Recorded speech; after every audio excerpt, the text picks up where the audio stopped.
So he's saying these plants and vineyards were the house of Israel. The men of Judah are his pleasant plant.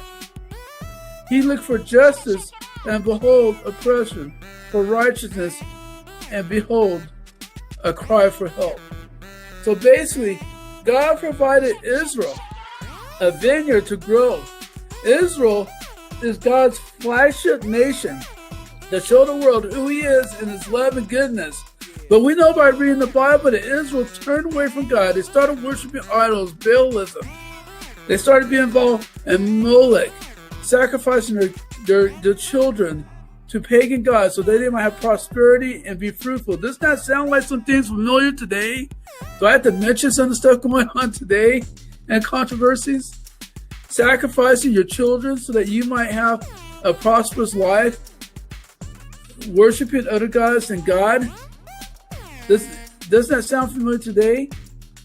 And these plants weren't growing the way they were supposed to grow, walking in the commands of the Torah, following the 10 Commandments and all the laws. They weren't doing it. And what they did do was legalistic. It wasn't any good. So they didn't measure up to what God expected them to do as a nation. In fact, they became an embarrassment to God. He said, because of this, I'm going to hold back the rain. I'm going to stop blessing you. And he says, I'm going to cut out all the bad parts, meaning judgment will come. And we know this happened to Israel. They had gotten so bad that God allowed the Babylonian Empire, the Greek Empire, and the Roman Empire come and occupy their lands. And we know that Israel was spread throughout all over the world. We had Jews even in China. Did you know that? Jews, they found some archaeology of Jews all the way down as far as South Africa.